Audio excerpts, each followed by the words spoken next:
one of the goals of the Million Tonne Day is to prove to ourselves what can we do. I wanted people to look at what do you need to do as an individual, as a team, as a group of leaders to get the most out of our entire fleet every day. We're not there yet.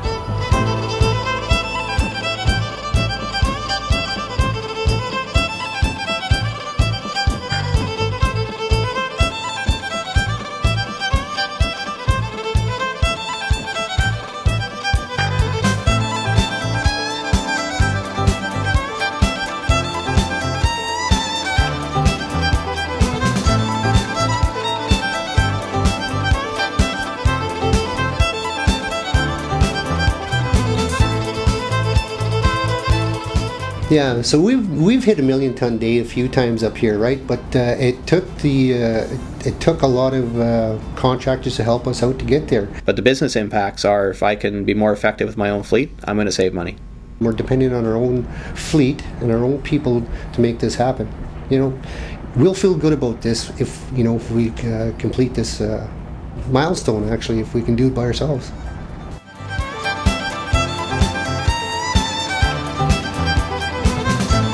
It's absolutely our biggest driver here. For me, 1 million tons and hurting somebody would be a failure. And I think for the whole organization, it would be that way. We don't want people getting hurt in our operation, and I'd rather lose production than to see somebody get hurt. But when people focus on what they're doing and focus on the task at hand, they have the behaviors that lead them to be safe.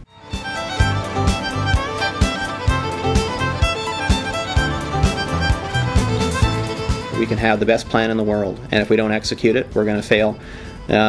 We can have a really poor plan and have some folks that just know how to execute in the field, and they'll get good results. We need them both very effective to get the best out of every day. So we've been working toward making the changes during the shift change, and that's helped increase our productivity and to help streamline that. And so the idea of that is to make a faster transition in the field on the equipment so that we can get up and running quicker and hence be more productive in that first hour of the shift, since that first hour or two sets the tone for your whole shift. So and that's gone very, very well. So we had a hot change process that we brought in to avoid turning the rates down in the plant every time we had a shift change. There was a tweak suggested to our process that was definitely a curveball for folks in the field because it meant they didn't get their same piece of equipment every day, which it is a big issue for our folks, that sense of ownership. But they bought into it very quickly, and it's led to a far greater result in our shift changes than what we had previously. It all starts with leadership. If you have the right leaders out there treating the people like they're supposed to be treated, with dignity and respect, at the end of the day, if you can bring them in your realm of thinking that, yeah, production's not everything, but you know what? If you have the people that want to do it, you'll get it done. People need to see the larger picture, whether it's in a shovel pit looking at the rest of the operation, whether it's mining looking at the rest of extraction, and certainly for people at Aurora needing to realize they're part of a much larger organization and that what we do here impacts Syncrude's bottom line. We got 2 switch-out locations. They're strategically located within the mine, one down in ore, one in overburden, and they seem to be working well. It's our first couple hours into it. We've done 4 trucks up here already, and they seem to be going smooth and very timely. But up to this point, we have done a lot of switch outs before, but mainly had the people come from the field to the dry here, and then from there out again. So we're hoping that having those trailers in the field are going to help us shorten that activity up, so we can do more switch outs and hence keep the haulers running more constantly and consistently.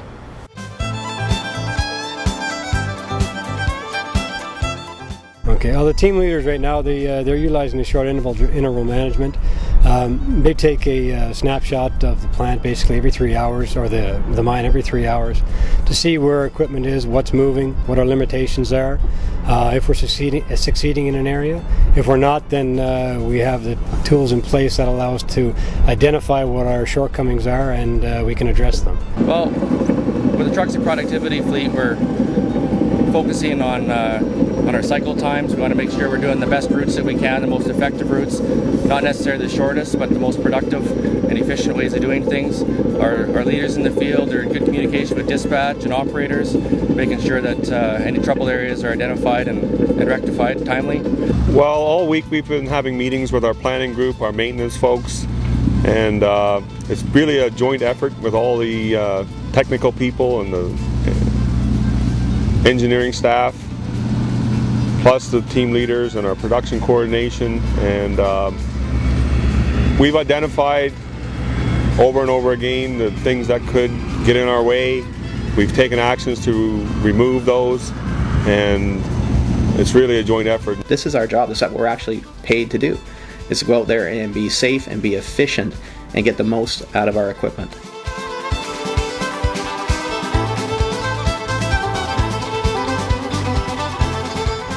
It has to be sustainable. Everything we do, whether it's safety or production or cost management, we've got to be able to sustain it, because our day may end after 24 hours, the year may end on December 31st, but the business never stops.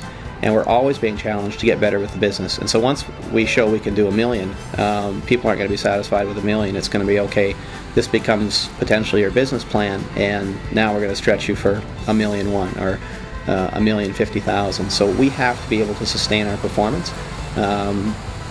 We're counting on it, and certainly the owners are counting on it, that we're able to sustain our performance once we achieve it.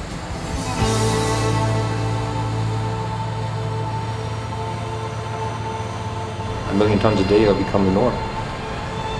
It'll be a consistent thing.